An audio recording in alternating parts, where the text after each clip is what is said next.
Eu venho por meio desse vídeo tirar uma cartinha aqui do tarô da Liz Gray, que eu tenho um trabalho como taróloga, que não é o trabalho da clínica. O trabalho da clínica ele é um processo de escuta, de acolhimento também do inconsciente, mas sem esse propósito assim de dar um conselho, assim, sem uma relação que se estabelece através de um vínculo. Isso é a terapia.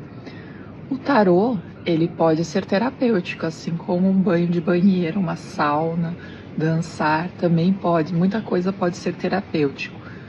Mas terapia, psicoterapia, ela tem todo um contexto ali onde ela foi criada, onde tem um estudo, onde tem supervisão, onde tem a pessoa que está te atendendo, ela passa por um processo de análise, ela tem um olhar que foi trabalhado, desenvolvido e educado, ela lidou, enfrentou as próprias ameaças que vinham do inconsciente dela, ela também parcial ou está se relacionando com esse inconsciente, assim, de certa forma, ela se implicou com isso.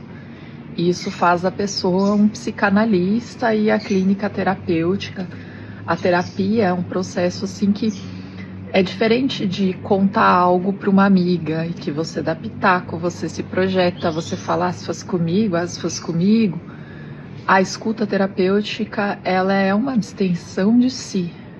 E para isso existe algo verdadeiro que precisa acontecer nesse sentido para haver a escuta terapêutica, que é a partir dessa escuta que a pessoa consegue escutar, integrar, se relacionar com a parte dela que antes ela não via, que estava oculta, que vinha através do olhar do outro, que vinha através de embates externos, porque não estava assimilada.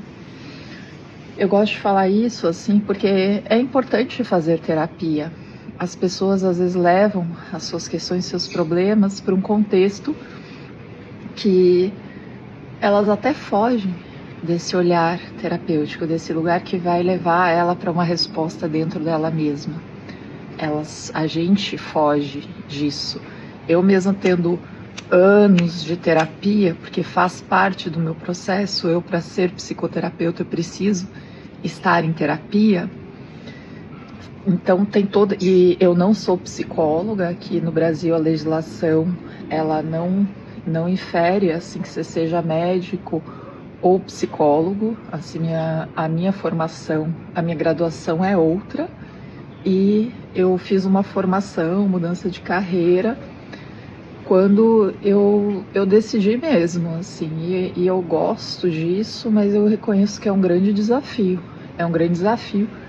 receber essa carga do outro, essa conexão que a gente tem, a gente sente no corpo, a gente traz para o nosso corpo a pessoa para conseguir se conectar com ela. Então essa empatia, ela não é uma coisa, uma ideia, ela é algo mesmo que tem ancoramento, ela vem para o nosso corpo. Se uma pessoa não está preparada para lidar com coisas assim e começa a querer atender na clínica, lidar com mais, ela vai se embananar.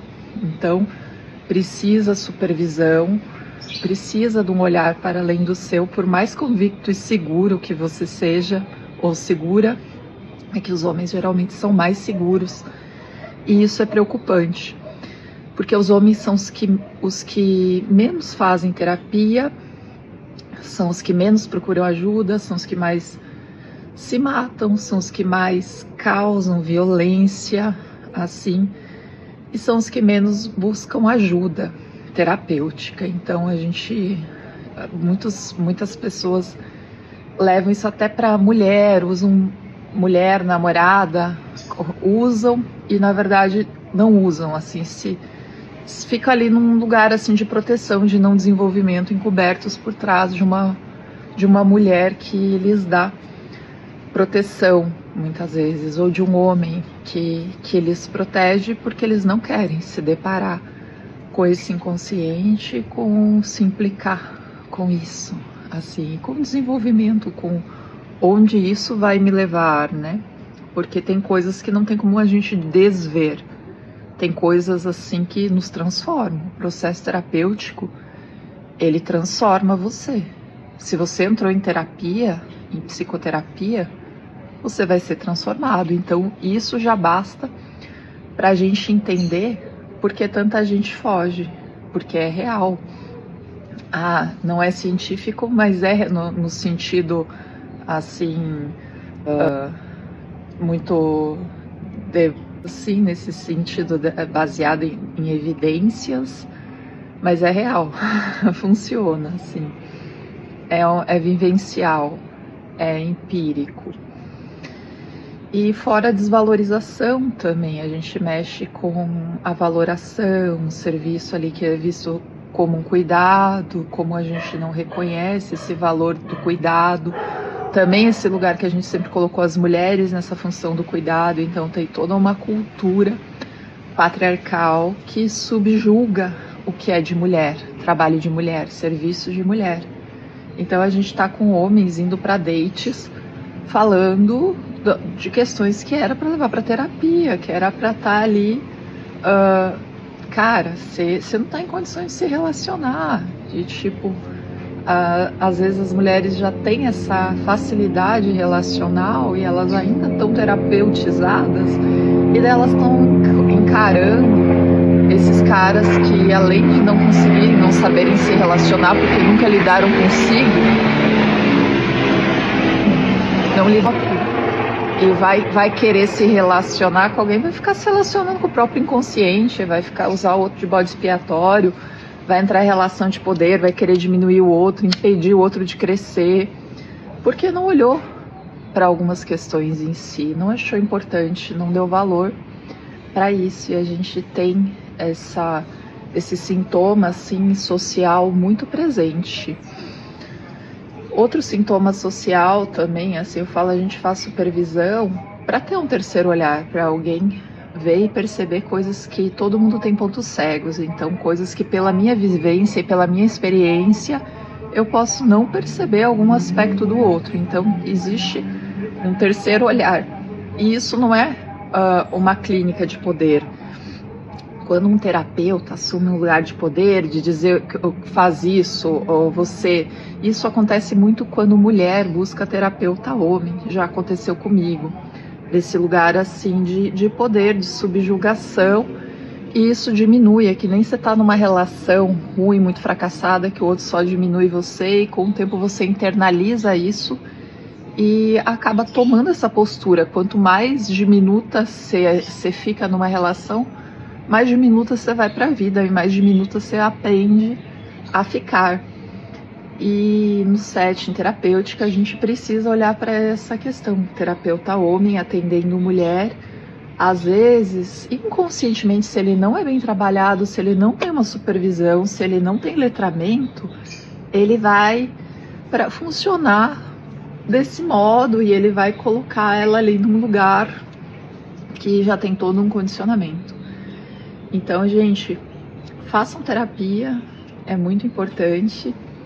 Eu vou tirar uma carta aqui do tarô na terapia eu não tiro cartas, meus clientes, meus pacientes, meus analisandos sabem que eu não tiro carta. Eu tenho um atendimento paralelo que é com o tarô, que é com instruções através do tarô, ou desenvolvimento da intuição, assim, porque o tarô também é uma ferramenta que permite a pessoa entrar em contato com o inconsciente, e é muito bom, assim, também ter uma supervisão em relação a isso, para ela não ficar muito ali no repertório dela, assim, o tarólogo também tem que estar sempre buscando, aprendendo e bebendo de várias fontes para poder se relacionar com esses aspectos. E agora vamos tirar uma carta aqui surge aqui desse embaralhamento, que é o Ás de Copas, que é o princípio do amor. Aqui a gente tem a Afrodite, que nasceu do sêmen de Urano, saindo do mar, com uma taça na mão. E ela fala do princípio do amor pautado em si, não numa busca desenfreada, uma boca que suga e busca através do outro, assim. Então fala de autovaloração, autocuidado, sensualidade. Sensualidade não tem a ver com padrão estético de beleza, tem a ver com sexualidade, com sentir-se bem com você, para você, saber o que você busca nas relações e principalmente dar limite para o que não serve mais, para aquilo que suga seu tempo, sua vida, que te diminui. Então, essa é a carta que a gente tem aqui do Naipes de Copas, que fala da jornada de psique nesse desenvolvimento do amor, do caminho desde a projeção, projetar no outro, até integrar para si sua força, seu conhecimento, sua sombra, seu masculino. Então é isso. Vou deixar meu contato aqui abaixo do vídeo para quem quiser marcar uma sessão de tarô ou quiser iniciar um acompanhamento terapêutico. Eu ofereço uma conversa para ver se esse aceite, se essa possibilidade assim acontece, e pode ser muito bom se acontecer. Obrigada, bom fim de semana.